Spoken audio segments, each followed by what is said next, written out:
Me? Got one house right here, 2 houses right here, 3 houses right here, 4 houses right here, 5 houses right here, maybe 2 houses right there. Thank God we have Donald Trump, who's now the president, who's gonna change a lot of tax laws, because what they do is, like I said, I got an open case right now, so I don't want to talk bad about that. I'm never gonna address nothing. Y'all believe what y'all want to believe. That's a half a ticket right there. I'm really the type that could take 2 years off, because this is really my lifestyle. Looks like 6ix9ine's spiral just keeps getting messier by the minute. His enemies are having a field day clowning him, especially Chief Keef. This whole situation is giving major 2018 flashbacks. If you've been paying attention, you probably noticed 6ix9ine hasn't been iced out like he used to be. The heavy chains, gone. The flashy rings, missing in action. Now we know why. The IRS pulled up and started auctioning off his stuff. Yup, all those pricey chains, watches, and flashy toys he used to flex, they're getting snatched and sold off. It's wild how fast things flipped. The truth is out. Dude is broke, and there's no faking it now. And let's be real, after all that trolling and fake flexing, nobody out here feels sorry for him. Fans have been catching on for a while. In his recent videos, he barely had any jewelry on, and people started asking, where's all the bling? The answer came loud and clear once the IRS stepped in. This ain't no small problem either. His assets have been getting seized since last year. That means his debt must be way deeper than anyone thought. And since the auctions are still going down, yeah, this mess is far from over. What makes it even worse is that money was always 6ix9ine's favorite thing to brag about. From the start of his career, he acted like he was untouchable, flexing cars, cribs, chains, all that. He'd clown anyone who didn't have his kind of cash. He even said straight up that money controlled everything in his life.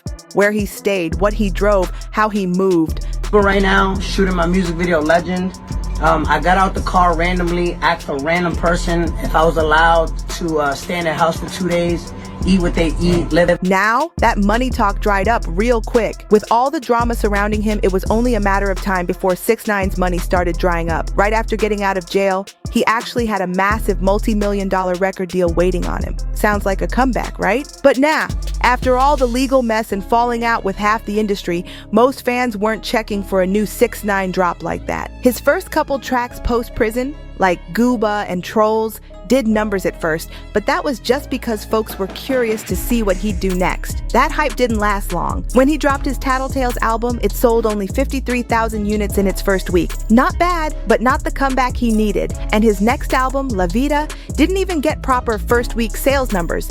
Like, was anyone even listening? Then there was that album Blackballed. Yeah, most people didn't even know it existed. And honestly, who really played it? Even 6ix9ine himself hinted that he got blackballed from the industry. To be honest, since I got out of jail, I feel like I just been blackballed from a lot of things. Instead of focusing on music, he got way deeper into online chaos, starting beefs, trolling, pulling stunts, all to stay relevant. But here's the thing, it wasn't bringing in real money, and that's a problem when you're buried in debt.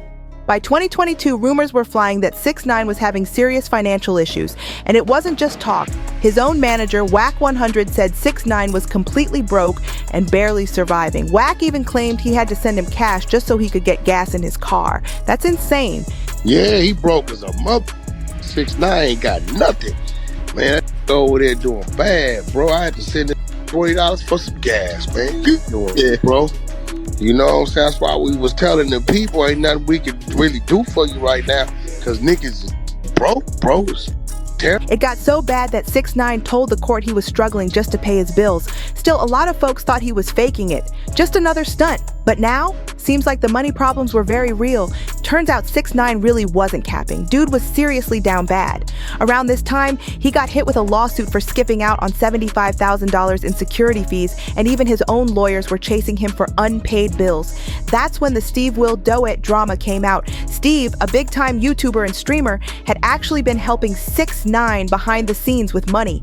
Steve said 6ix9ine straight up told him he was broke and needed help. So what did Steve do? He lined up a $2 million deal for him with the streaming platform Rumble.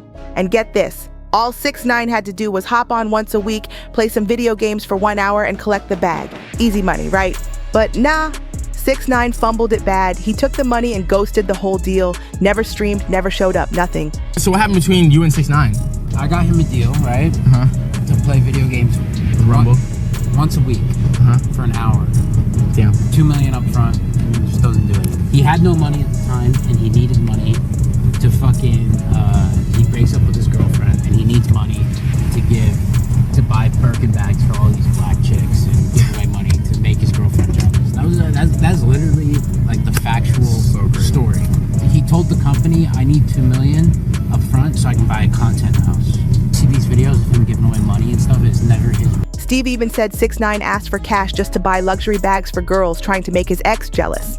That blew up in his face too, because once he bailed on the deal, he ended up owing Rumble the full $2 million, another major debt stacked on top of everything else. One commenter even said he got $2 million to play games once a week for an hour and couldn't commit. Why can't I get even a quarter of that? That right there showed everyone just how badly he fumbled the bag. And just when you thought it couldn't get worse, boom, there's a $1 million lawsuit from a publicist who got robbed by his crew. They wanted restitution, and that added even more heat to his already messy situation. At this point, 6ix9ine was even talking about filing for bankruptcy just to stay afloat. If another TMZ staff member kidnapped you, is that loyal to you?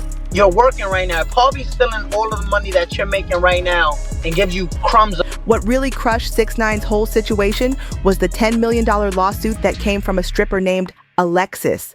Back in 2021, he was at the club when someone called him a rat. Instead of brushing it off, he wilded out and chucked a champagne bottle across the room, but he missed the target and ended up smacking Alexis in the head instead. She had to be rushed to the ER and get staples to close the gash on her head. She sued him for serious injuries, and guess what? 6ix9ine didn't even bother showing up to court. So of course the judge hit him with a default judgment. That was a $10 million L, just like that. And we can't forget about the IRS breathing down his neck either. He reportedly owed them another $10 million in unpaid taxes. So now, with everything stacked up, lawsuits, back taxes, unpaid deals, he was sitting on over $20 million in debt. That's not just broke, that's sunk. That's why in 2024, the feds raided his Florida mansion. Witnesses saw federal agents rolling up, going through his house, and towing away multiple whips. All that flexing?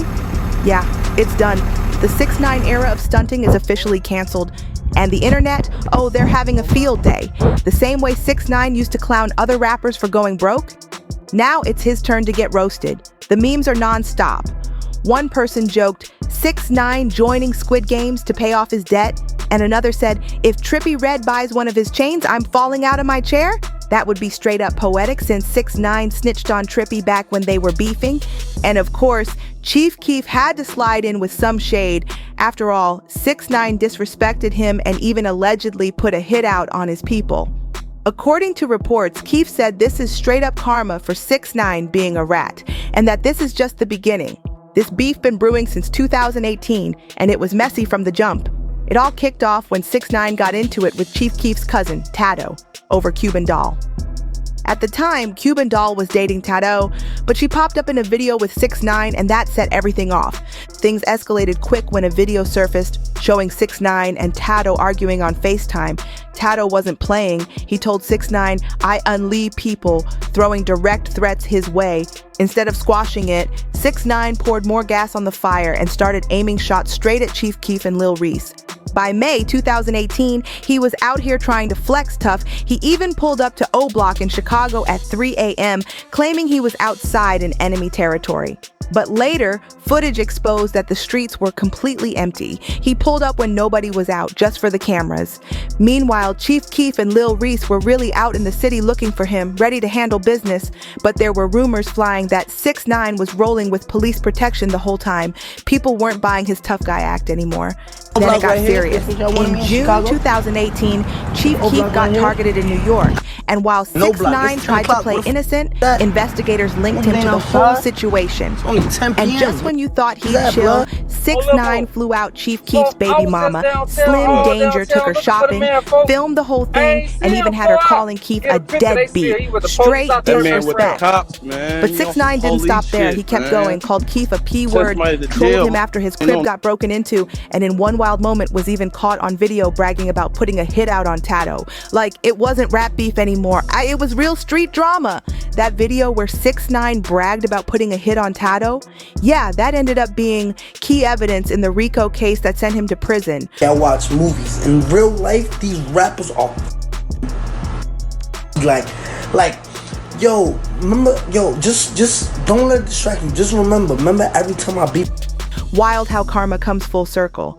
Now fast forward to today, and Chief Keef is getting the last laugh. After all the trolling, sneak disses, and straight up disrespect 6ix9ine threw his way, it's him who's getting clowned. And how did 6ix9ine handle it? He hopped on IG Live and completely crashed out. Instead of owning up to anything, he started dodging real questions and coming at his own fans, calling them broke for paying rent. Like, what? At least they got a roof over their heads? He tried brushing off the fact that he lost all his jewelry and whips, acting like it wasn't a big deal, but you could see it got under his skin. He was clearly pressed, and the situation ain't just about losing chains, this is deeper. He finally admitted he didn't file taxes between 2020 and 2023, even though he claimed to have paid over $6 million before that. Now the IRS is on his neck heavy, and they've already started snatching his assets left and right. To make it worse, he blamed the whole mess on New York's high taxes and said that's why he moved to Florida, to dodge the hit under the Biden administration. A couple Q&As addressing the IRS situation. Listen, a lot of y'all don't understand how the shit work because y'all not on that tax bracket, right? What happened was that I didn't report my taxes for 2020, 21, 22, and 23. Those years, I done paid $6 million, $2 million in 2018, $1.3 million 2019. For the year of 2020, I'm at 1.8 million. Over $6 million went to the IRS. When you make over a certain amount of money, I think they tax you in the state of New York 54%. Biden was trying to raise it to 62%. But let's be real, that's just deflection. He even went as far as name-dropping Donald Trump and calling the IRS a gang after your income. Oh, my president, Donald Trump, these people belong at the border. They just a big gang that comes after your income and everything. So listen, this is not no Airbnb. Like, bro, none of that changes the facts. He's drowning in debt, the money's gone, the lifestyle's collapsing, and his case, it's still open. Even with the Fed snatching up his stuff, 6ix9ine still swears he's not bankrupt. But if he's really sitting on stacks, then why is the government out here auctioning off his chains like collectibles? The internet's been tearing him apart in the comments, and instead of laying low, he just keeps talking and making it worse. One person dropped a brutal comment. You don't need to be a tax expert or in a specific bracket to see he fumbled the bag and ended up in a public embarrassing mess. Y'all could never cooperate with the government and come back. Y'all could never do that. I'm a living legend at the age of 24 years old. And they're not wrong. And just when you think the clown show's over, boom, it gets even crazier. Just last month, 6ix9ine turned around and tried to sue LA Fitness for $1 million. Yes, a gym. It's one thing to lose your fortune, but suing a fitness center for a bag? That's a new level of desperation. At this point, it's obvious. He's trying anything to get money flowing again. Let's keep it real. This lawsuit probably ain't going anywhere, but it shows just how far he's fallen. Two of them weren't members of the gym. One of them was a member of the gym. Yeah. So do you think that they went there intentionally to attack you, or was it a crime of opportunity? A little bit of both. This is the same guy who used to flex $1 million watches and custom Lambos. Now he's out here chasing gym lawsuits for cash. You cannot make this up. So with the IRS taking his jewelry, the streets roasting him daily, and even Chief Keef sitting back enjoying the downfall, it really makes you wonder, where does 6ix9ine go from here? Is there even a comeback left in him? Or is this the final chapter of his wild ride? All these lawsuits, failed flexes, and internet meltdowns, maybe he's finally learning that trolling can only get you so far before the truth catches up. Let me know what you think in the comments, and while you're here, make sure to smash that like button, share this with your crew, and subscribe so you never miss the next update from the streets. You already know we keep it real, raw, and unfiltered. Catch you on the next one.